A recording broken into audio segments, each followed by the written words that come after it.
ঠায় দাঁড়িয়ে থাকা বাস ট্রাকগুলো দেখে মনে হচ্ছে যেন যানজটে আটকে আছে, কিন্তু কাছে গিয়ে বোঝা গেল পার্কিং করে রাখা আছে পরিবহনগুলো।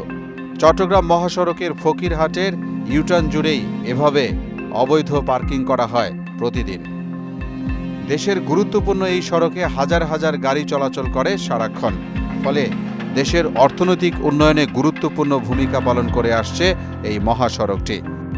সড়ক ও জনপথ বিভাগের কোটি টাকা ব্যয়ে নির্মিত নান্দনিক এ ইউটার্ন যানজট নিরসনের বদলে এখন যানজট তৈরি করছে। প্রকাশ্য দিবালোকে ইউটার্নে শত শত গাড়ি অবৈধভাবে পার্কিং করার পাশাপাশি গাড়ির মেরামত করা হলেও যেন দেখার কেউ নেই। গাড়ির চালকরা বলছেন, নির্দিষ্ট পার্কিং না থাকায় বাধ্য হয়ে সড়কের ইউটার্নে পার্কিং করতে হয় তাদের।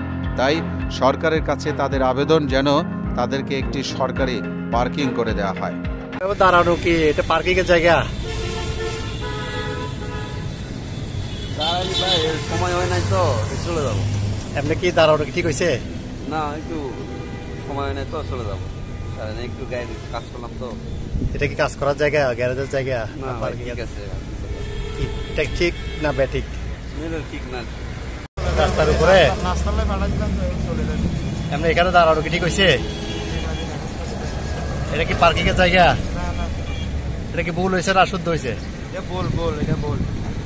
এখানে জায়গায় দাঁড়াইছে, এটা কি পার্কিং এর জায়গা? এটা তো বলতে পারছি না, আমরা গাড়ি দাঁড়িয়ে আছে কারণে দাঁড়াই। রাস্তার উপরে দাঁড়ানো যায়? হ্যাঁ, মানে এখানে দাঁড়ানো কি ঠিক হয়েছে?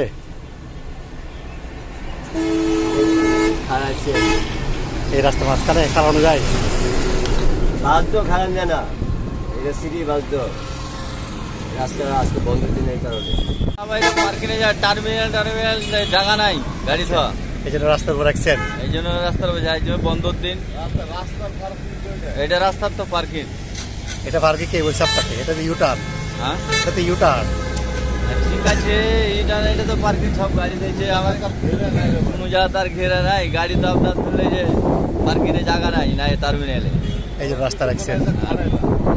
এটা কি আপনার গাড়ির গ্যারেজের মতো ব্যবহার হচ্ছে? এটা ঠিক হচ্ছে? রাস্তার উপরে অবৈধ পার্কিং করা ঠিক হচ্ছে?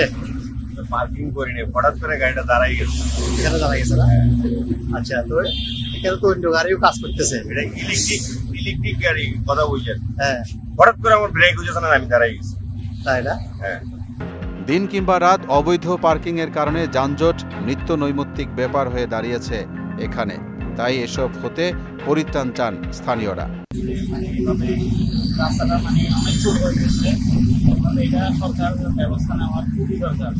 আর সব জেনে 12 আউলিয়া হাইওয়ে থানার ওসি খোকন চন্দ্র বললেন, সাম্প্রতিক সময়ে পুলিশের কাজে মন্থর গতির কারণে পরিবহন আইনে মামলা করা হচ্ছে না। তবে এসব অবৈধ পার্কিংয়ের বিরুদ্ধে দ্রুতই ব্যবস্থা নেওয়া হবে। এটা কিছুদিন যাবৎ হচ্ছে আমাদের বর্তমান এই পরিস্থিতিতে। এখন আসলে আমাদের কিছু মন্থর গতি চলতেছে, প্রসিকিউশন বন্ধ আছে, যার ধরুন আর কি তারা এই সুযোগটা নিচ্ছে। আমরা যখন যাই তারা তখন চলে যায়, আমরা আবার আসি, আসার পরে আবার তারা আবার গাড়িগুলো রাখে। তো আমরা দুই একদিনের মধ্যে এই স্যারদের সাথে কথা বলে প্রসিকিউশন চালু করবো, এমনকি এখানে সবসময় অভিযান চলবে। আশা করি আর গাড়িগুলো থাকবে না। ইউটার্নের উপর তোরা গ্যারেজ করেছে, পার্শ্ববর্তী গ্যারেজওয়ালা কাজ করতেছে। এখন গ্যারেজগুলো তো আসলে রাস্তার পাশে, এগুলো তো নিজস্ব জায়গা বন্ধ করা যাবে না, কিন্তু ওদেরকে বলতে হবে তারা জানি রাস্তায় গাড়ি না রাখে। মোহাম্মদ আলিউল্লাহ, মোহনা ডিজিটাল।